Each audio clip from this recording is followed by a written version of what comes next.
Einstein left behind pages nobody expects to see. Not formulas, not diagrams, something else. They sit in the Princeton archive between the serious stuff, like a whisper he never read aloud. Teachers skip that part. Biographies smooth it out. The safe version wins. Jung warned about people like this. When you see further than the room turns on you. Not applause, pressure, silence. That fear still lives now. In r/NFJ, people talk about wishing they didn't notice so much because it costs friends. In r/Gifted, others say they track patterns long before anyone believes them. Same story, new faces. Here's the loop you'll want to close later. The words on those pages are simple, and they change how you read Einstein's work. But to understand why they were softened or skipped, you have to follow the trail of edits that built the school version of him. This is the start of that trail. It doesn't go where you think. The pages are not a rumor. They are real. Over 18,000 documents now stored in Princeton's digital Einstein papers. Most are what you expect: equations, letters, lectures. Solid and safe. But hidden inside are notes that refuse to behave like science. Short fragments in the margins. Not technical, not mathematical. They read like private reflections. Almost like he was writing to himself, not to the world. That's where the unease begins. Because if this side of Einstein were shown, the poster of clean, rational genius would fall apart. The safe version of him would not survive. So history trimmed. Passages were left untranslated. Entire pages were pushed aside, almost as if someone judged, better left unseen. Carl Jung warned about this. He called it the shadow. What we cut away doesn't vanish. It waits, it grows. And science repeats the cycle. Ideas erased return decades later as breakthroughs. Electricity, dreams, the unconscious itself. So the unanswered question lingers. Why did Einstein write lines he must have known would never survive intact? Einstein knew the risk.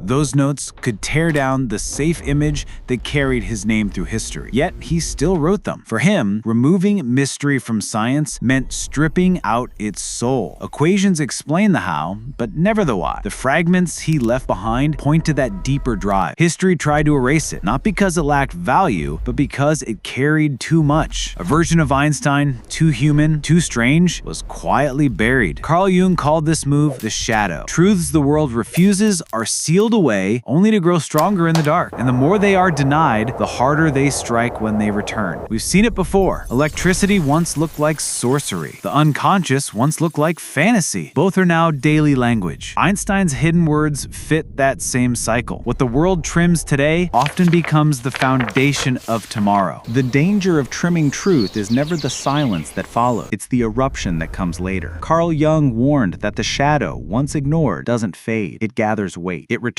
sharper, heavier, impossible to stop. History proves it. Dreams dismissed as superstitions became the map for psychoanalysis. Electric sparks, once mocked as parlor tricks, became the backbone of modern power. Each time, the ridiculous returned, dressed as reality. Einstein's private words sit inside that same pattern, hidden in the archive, left out of classrooms, but not gone. What looks like a margin note can end up shifting the frame of science itself. And this is the consequence. When knowledge is forced underground, it doesn't vanish. It seeps back in through other thinkers, other generations, other crises. The cycle is brutal but consistent. Erase too much, and what returns no longer asks for permission. It reshapes the world on its own terms. Genius never feels clean up close. It looks like pressure, doubt, and nights that don't end. Einstein wrote letters filled with fatigue. The world saw equations, but in the margins, he admitted the weight of being turned into an icon. Public certainty, private fracture. Jung lived the same split. He named the shadow, warned about the danger of vision, then watched colleagues laugh him out of rooms. To them, he was too mystical, too dangerous. And yet the language he built is now part of everyday psychology. The pattern is brutal. Every breakthrough leaves a scar before it becomes common sense. Electric sparks, once mocked as party tricks, now light entire cities. Dreams dismissed as superstition became maps of the unconscious. Look closely. and the cycle is visible. The deeper the isolation, the bigger the transformation that follows. What feels unbearable in one life becomes the architecture of the next age. What history erases never stays erased. It waits, gathering weight until it forces its way back. Einstein's quiet lines sit in that tension. Not the parts you memorized in school,